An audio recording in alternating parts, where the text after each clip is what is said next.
ವಿದ್ಯಾರ್ಥಿಗಳಿಗೂ ಡಿಜಿಟಲ್ ತರಗತಿಗಳಿಗೆ ಸ್ವಾಗತ. ನಾನು ಪ್ರದೀಪ್ ಜಾಲಿಕಟ್ಟೆ. ಇಂದು ನಾನು ನಿಮಗೆ ಪ್ರಥಮ PUCಯ ಜಾಗತಿಕ ವಿಷಯದ ಕುರಿತು ವಿವರಿಸಲಿದ್ದೇನೆ. ಅಧ್ಯಾಯ 1 ಪೀಠಿಕೆ ಭಾಗ 1. ಮೊದಲನೆಯದಾಗಿ ಇತಿಹಾಸದ ಅರ್ಥ. ಇತಿಹಾಸವು ಮಾನವನ ಜ್ಞಾನದ ಶ್ರೇಷ್ಠ ಶಾಖೆಗಳಲ್ಲಿ ಒಂದಾಗಿದೆ. ಹಿಸ್ಟ್ರಿ ಎಂಬ ಪದವು ಗ್ರೀಕ್ ಪದವಾದ ಹಿಸ್ಟೋರಿಯಾ ಎಂಬ ಪದದ ಮೂಲದಿಂದ ಬಂದಿದ್ದು ವಿಚಾರಣೆ ಅಥವಾ ತನಿಖೆ ಎಂಬ ಅರ್ಥವನ್ನು ಹೊಂದಿದೆ. ಸಂಸ್ಕೃತದಲ್ಲಿ ಇತಿಹಾಸವೆಂದರೆ ಖಚಿತವಾಗಿದ ಘಟಿಸಿದ ಘಟನೆಗಳು ಎಂದರ್ಥ. ಸತ್ಯಾನ್ವೇಷಣೆಯೇ ಇತಿಹಾಸದ ಮೂಲ ಉದ್ದೇಶ. ವಿಶಾಲ ಅರ್ಥದಲ್ಲಿ ಇತಿಹಾಸವೆಂದರೆ ಮಾನವನ ಜೀವನದ ಎಲ್ಲ ಆಯಾಮಗಳನ್ನು ಕುರಿತು ಅಧ್ಯಯನ ಮಾಡುತ್ತದೆ. ಇತಿಹಾಸವನ್ನು ವೈಜ್ಞಾನಿಕವಾಗಿ ಬರೆಯುವ ಕಲೆಯನ್ನು ಮೊದಲಿಗೆ ಗ್ರೀಕರು ವಿಕಸನಗೊಳಿಸಿದರು. ಇತಿಹಾಸವನ್ನು ಬರೆಯಲು ಆರಂಭಿಸಿದವರಲ್ಲಿ ಗ್ರೀಕ್ ಇತಿಹಾಸಕಾರ ಹೆರೋಡೋಟಸ್ ಮೊದಲಿಗನಾಗಿದ್ದು ಆತನನ್ನು ಇತಿಹಾಸದ ಪಿತಾಮಹನೆಂದು ಕರೆಯಲಾಗಿದೆ. ಇನ್ನು ವ್ಯಾಖ್ಯೆಗಳು. ಸಾಮಾನ್ಯವಾಗಿ ಇತಿಹಾಸವೆಂದರೆ ಗತಕಾಲದ ಘಟನೆಗಳ ದಾಖಲೆ ಎಂದು ತಿಳಿಯಲಾಗಿದೆ. ಸಾರ್ವತ್ರಿಕವಾಗಿ ಒಪ್ಪಿತವಾದ ಇತಿಹಾಸದ ವಾಕ್ಯ ಇಲ್ಲವೇ ಇಲ್ಲ. ಇದನ್ನು ಬೇರೆ ಬೇರೆ ವಿದ್ವಾಂಸರು ಬೇರೆ ಬೇರೆ ರೀತಿಯಲ್ಲಿ ವ್ಯಾಖ್ಯಾನಿಸಿದ್ದಾರೆ. ಹೆರೋಡೋಟಸ್ನಿಂದ ಅಮೆರಿಕದ ಇತಿಹಾಸಕಾರ ವಿಲ್ ಡುರಂಟರವರೆಗೆ ಹಲವಾರು ಇತಿಹಾಸಕಾರರು ಇತಿಹಾಸವನ್ನು ವಿವಿಧ ದೃಷ್ಟಿಕೋನಗಳಲ್ಲಿ ವ್ಯಾಖ್ಯಾನಿಸಿದ್ದಾರೆ. ಇನ್ನು ಹಲವಾರು ಇತಿಹಾಸಕಾರರ ಬಗ್ಗೆ ನಾವು ತಿಳಿಯೋಣ. ಮೊದಲನೆಯದವರಾಗಿ ಹೆರೋಡೋಟಸ್. ಸಾಮಾನ್ಯ ಶಕ ಪೂರ್ವ 484 424. ಹೆರೋಡೋಟಸರು ಸಾಮಾನ್ಯ ಶಕ ಪೂರ್ವ 5ನೇ ಶತಮಾನದಲ್ಲಿ ಜೀವಿಸಿದ ಗ್ರೀಕ್ ಇತಿಹಾಸಕಾರರು.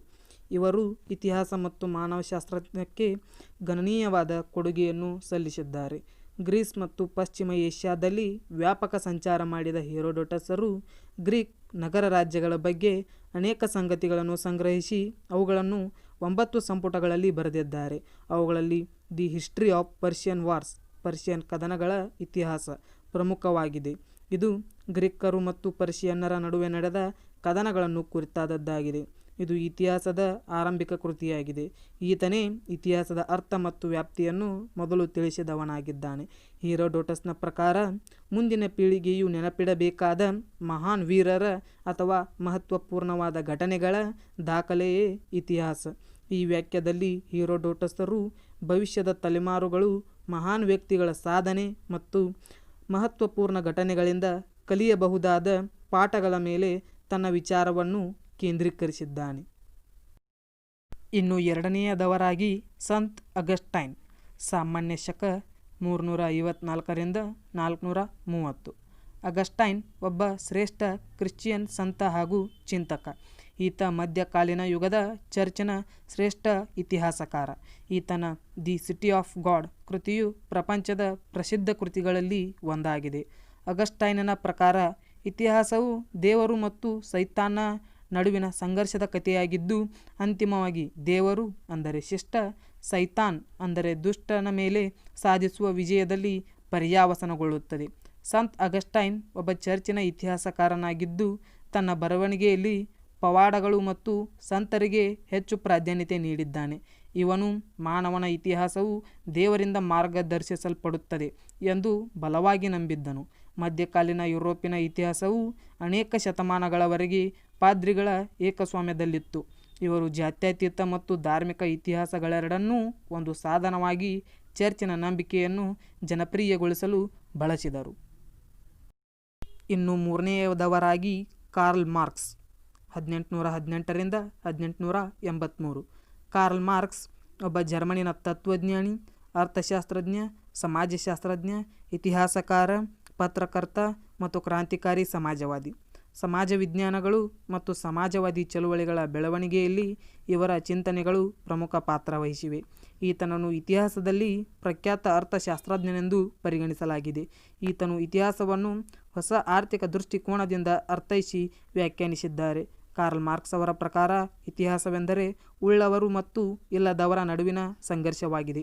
ಈ ವ್ಯಾಖ್ಯೆಯಲ್ಲಿ ಮಾರ್ಕ್ಸನು ಉಳ್ಳವರು ಮತ್ತು ಇಲ್ಲದವರ ನಡುವಿನ ಸಂಘರ್ಷಕ್ಕೆ ಒತ್ತು ನೀಡಿದ್ದಾರೆ. ಅದುವೇ ಬಡವರು ಮತ್ತು ಶ್ರೀಮಂತರ ನಡುವಿನ ಹೋರಾಟ, ಶೋಷಕರು ಮತ್ತು ಶೋಷಿಸಲ್ಪಡುವವರ ನಡುವಿನ ನಿರಂತರ ಸಂಘರ್ಷ ನಡೆಯುತ್ತದೆ ಎಂದು ಮಾರ್ಕ್ಸ್ ಅವರು ವಾದಿಸಿದ್ದಾರೆ. ಇವರು ದಾಸ್ ಕ್ಯಾಪಿಟಲ್ ಮತ್ತು ಕಮ್ಯುನಿಸ್ಟ್ ಮ್ಯಾನಿಫೆಸ್ಟೋ ಎಂಬ 2 ಶ್ರೇಷ್ಠ ಕೃತಿಗಳನ್ನು ರಚಿಸಿದ್ದಾರೆ. ಇನ್ನು ನಾಲ್ಕನೆಯದವರಾಗಿ ಜೆ.ಬಿ. ಬ್ಯೂರಿ. 1861 1927. ಜೆ.ಬಿ. ಬ್ಯೂರಿಯವರು ಒಬ್ಬ ಐರಿಷ್ ಇತಿಹಾಸಕಾರ ಮತ್ತು ವಿದ್ವಾಂಸ. ಇವರು ಕೇಂಬ್ರಿಡ್ಜ್ ವಿಶ್ವವಿದ್ಯಾಲಯದಲ್ಲಿ ಆಧುನಿಕ ಇತಿಹಾಸದ ಪ್ರಾಧ್ಯಾಪಕರಾಗಿ ಕಾರ್ಯನಿರ್ವಹಿಸಿದ್ದಾರೆ. ಜೆ.ಬಿ. ಬ್ಯೂರಿ ಪ್ರಕಾರ ಇತಿಹಾಸವು ಒಂದು ವಿಜ್ಞಾನ, ಹೆಚ್ಚು ಅಲ್ಲ ಕಡಿಮೆಯೂ ಅಲ್ಲ. ಬ್ಯೂರಿಯು ಪ್ರತಿಯೊಬ್ಬ ಇತಿಹಾಸಕಾರನು ಒಬ್ಬ ವಿಜ್ಞಾನಿ ಹಾಗೆ ಕಾರ್ಯನಿರ್ವಹಿಸಬೇಕೆಂದು, ನಿರ್ದಿಷ್ಟ ದಾಖಲೆಗಳು ಮತ್ತು ಅಂಕಿಅಂಶಗಳನ್ನು ಸಂಗ್ರಹಿಸಬೇಕೆಂದು ಹೇಳಿದ್ದಾರೆ. ಈತನು ವಿಷಯವನ್ನು ವಿಮರ್ಶಾತ್ಮಕವಾಗಿ ಮೌಲ್ಯಮಾಪನ ಮಾಡಿ ಯಾವುದೇ ಪೂರ್ವಾಗ್ರಹವಿಲ್ಲದೆ ಸತ್ಯವನ್ನು ಹೊರತರಬೇಕೆಂದು ಹೇಳಿದ್ದಾರೆ. ಆದರೆ ಅವಲೋಕನ ಮತ್ತು ಪ್ರಯೋಗ ಇತಿಹಾಸದಲ್ಲಿ ಸಾಧ್ಯವಿಲ್ಲ. ಅಂತೆಯೇ ಇತಿಹಾಸದ ಘಟನೆಗಳು ಪುನರ್ನಿರ್ಮಾಣ ಮಾಡಲು ಸಾಧ್ಯವಿಲ್ಲ. ಆದ್ದರಿಂದ ಇತಿಹಾಸವು ಪರಿಶುದ್ಧ ವಿಜ್ಞಾನವಲ್ಲ. ಜೆ.ಬಿ. ಬ್ಯೂರಿಯವರೇ ಹೇಳುವಂತೆ, ಇತಿಹಾಸವು ಒಂದು ಪ್ರಾಚೀನ ಕಲೆ ಮತ್ತು ವಿಜ್ಞಾನವಾಗಲು ಹೊರಟಿರುವ ಇತ್ತೀಚಿನ ಆಕಾಂಕ್ಷಿ. ಇತಿಹಾಸಕಾರ ವಿಷಯವನ್ನು ಪ್ರಸ್ತುತಪಡಿಸುವಲ್ಲಿ ತನ್ನ ಪ್ರತಿಭೆಯನ್ನು ಕ್ರಿಯಾತ್ಮಕವಾದ ರೀತಿಯಲ್ಲಿ ಬಳಸಿಕೊಳ್ಳಬೇಕು ಎಂದು ಹೇಳಿದ್ದಾರೆ. ಇನ್ನು 5ನೇದವರಾಗಿ ಅರ್ನಾಲ್ಡ್ ಟೈನಬಿ 1889 1975. ಅರ್ನಾಲ್ಡ್ ಟೈನಬಿ ಒಬ್ಬ ಬ್ರಿಟಿಷ್ ಇತಿಹಾಸಕಾರ. ಇವರು ಇತಿಹಾಸದ ಪ್ರಾಧ್ಯಾಪಕರಾಗಿ ಲಂಡನ್ ವಿಶ್ವವಿದ್ಯಾಲಯದಲ್ಲಿ ಕಾರ್ಯನಿರ್ವಹಿಸಿದ್ದಾರೆ. ಧರ್ಮ ಮತ್ತು ಇತಿಹಾಸ ಕುರಿತಾದ ಅನೇಕ ಕೃತಿಗಳನ್ನು ಇವರು ಬರೆದಿದ್ದಾರೆ. ಇವರ ಪ್ರಸಿದ್ಧ ಕೃತಿ ಅ ಸ್ಟಡಿ ಆಫ್ ಹಿಸ್ಟ್ರಿ 12 ಸಂಪುಟಗಳಲ್ಲಿದೆ. ಇವರು ಜಗತ್ತಿನ 26 ನಾಗರಿಕತೆಗಳನ್ನು ಅಧ್ಯಯನ ಮಾಡಿದ್ದಾರೆ. ಇವರ ಪ್ರಕಾರ ಇತಿಹಾಸವು ನಾಗರಿಕತೆಗಳ 7 ಬೀಳಿನ ಕಥೆಯಾಗಿದೆ. ಟೈನಬಿಯವರೇ ವಿವರಿಸಿದಂತೆ, ಇತಿಹಾಸವು ಮಾನವನ ಅಧ್ಯಯನವಾಗಿದೆ, ಆದರೆ ಇದು ವ್ಯಕ್ತಿಗಳ ಅಧಿಕಾರ, ವೈಭವ ಮತ್ತು ಯುದ್ಧಗಳ ಕಥೆಯಲ್ಲ. ಇತಿಹಾಸದಲ್ಲಿ ಮಾನವನಿಗೆ ಮಹತ್ವ ಕೊಡಬೇಕು. ಇತಿಹಾಸವು ಜ್ಞಾನದ ಭಂಡಾರ ಹಾಗೂ ಸಂಸ್ಕೃತಿ ಮತ್ತು ನಾಗರಿಕತೆಗಳ ಬೆಳವಣಿಗೆಯಲ್ಲಿ ಅವನ ಪಾತ್ರವು ಮಹತ್ವದ್ದಾಗಿದೆ ಎಂದು ಟೈನಬಿಯವರು ವಿವರಿಸಿದ್ದಾರೆ. ಇನ್ನು 6ನೇದವರಾಗಿ ಜವಾಹರ್ಲಾಲ್ ನೆಹರು 1889 1964. ಭಾರತದ ಪ್ರಥಮ ಪ್ರಧಾನಮಂತ್ರಿಯಾಗಿದ್ದ ನೆಹರು ಅವರು ಇತಿಹಾಸದ ಬಗ್ಗೆ ಅತೀವ ಆಸಕ್ತಿಯನ್ನು ಹೊಂದಿದ್ದರು. ಡಿಸ್ಕವರಿ ಆಫ್ ಇಂಡಿಯಾ ಮತ್ತು ದಿ ಗಿಂಪ್ಲಸಸ್ ಆಫ್ ವರ್ಲ್ಡ್ ಹಿಸ್ಟ್ರಿ ಇವರ ಪ್ರಸಿದ್ಧ ಕೃತಿಗಳು. ಇವರ ರಾಜಕೀಯ ಬಂದಿಯಾಗಿದ್ದಾಗ ಈ 2 ಕೃತಿಗಳನ್ನು ಬರೆದಿದ್ದಾರೆ. ದಿ ಗಿಂಪ್ಲಸಸ್ ಆಫ್ ವರ್ಲ್ಡ್ ಹಿಸ್ಟ್ರಿಯು ನೆಹರು ಅವರು ತಮ್ಮ ಮಗಳು ಇಂದಿರಾ ಗಾಂಧಿಯವರಿಗೆ ಬರೆದ ಪತ್ರಗಳ ಸಂಗ್ರಹವಾಗಿದೆ. ನೆಹರು ಅವರ ಪ್ರಕಾರ ಅನಾಗರಿಕತೆಯಿಂದ ನಾಗರಿಕತೆಯೆಡೆಗೆ ಸಾಗಿದ ಮಾನವನ ಕಥೆಯೇ ಇತಿಹಾಸವಾಗಿದೆ. ಯುಗ ಯುಗಗಳಲ್ಲಿ ಮಾನವನು ಪ್ರತಿ ಹಂತದಲ್ಲಿಯೂ ಪ್ರಗತಿ ಹೊಂದಲು ಸಂಘರ್ಷ ಮಾಡಿದ್ದಾನೆ ಎಂದು ನೆಹರು ಅವರು ಅಭಿಪ್ರಾಯಪಟ್ಟಿದ್ದಾರೆ. ಮಾನವನು ನಾಗರಿಕತೆಯ ಉನ್ನತ ಮಟ್ಟವನ್ನು ತಲುಪಲು ಸಂಘರ್ಷ ಮತ್ತು ಸಾಮರಸ್ಯಗಳೆರಡೂ ಸಹಾಯ ಮಾಡಿವೆ ಎಂದಿದ್ದಾರೆ. ಈ ಅಂಶವನ್ನು 4000 ವರ್ಷಗಳಿಗೂ ಹೆಚ್ಚಿನ ಮಾನವನ ಇತಿಹಾಸದ ಹಿನ್ನೆಲೆಯಲ್ಲಿ ಖಚಿತಪಡಿಸಿಕೊಳ್ಳಲಾಗಿದೆ. ಈ ಮೇಲಿನ ಎಲ್ಲ ವ್ಯಾಖ್ಯೆಗಳಿಂದ ಇತಿಹಾಸವು ಪ್ರಮುಖವಾಗಿ ಮಾನವನ ಚಟುವಟಿಕೆಗಳಿಗೆ ಸಂಬಂಧಿಸಿದ್ದಾಗಿದೆ ಎಂದು ಸ್ಪಷ್ಟವಾಗುತ್ತದೆ. ಇದು ಪ್ರಾಚೀನ ಘಟನೆಗಳ ವಿವರವಾಗಿದೆ ಮತ್ತು ಮಾನವನನ್ನು ಸರಿಯಾದ ಮಾರ್ಗದಲ್ಲಿ ಮುನ್ನಡೆಸಿದೆ. ಅಂತಿಮವಾಗಿ ಹೇಳುವುದಾದರೆ, ಇತಿಹಾಸವು ಮಾನವನ ಎಲ್ಲ ಮಹತ್ವಪೂರ್ಣ ಚಟುವಟಿಕೆಗಳ ವಿವಿಧ ಆಯಾಮಗಳ ಅಧ್ಯಯನವಾಗಿದ್ದು, ಕಾಲ ಮತ್ತು ಸ್ಥಳಗಳಿಂದ ಪ್ರತಿಬಂಧಿತವಾಗಿದೆ ಎಂದರೆ ತಪ್ಪಾಗಲಾರದು. ಇಲ್ಲಿಯವರೆಗೆ ಇತಿಹಾಸದ ಬಗ್ಗೆ ವಿವಿಧ ಇತಿಹಾಸಕಾರರು ಹೇಳಿದ ವಾಕ್ಯಗಳನ್ನು ನಾವು ನೋಡಿದ್ದೇವೆ. ಇಂದು ಮುಂದಿನ ಭಾಗದಲ್ಲಿ ನಾವು ಇತಿಹಾಸದ ಮಹತ್ವವನ್ನು ಕುರಿತು ಅಧ್ಯಯನ ಮಾಡೋಣ. ಎಲ್ಲರಿಗೂ ಧನ್ಯವಾದಗಳು.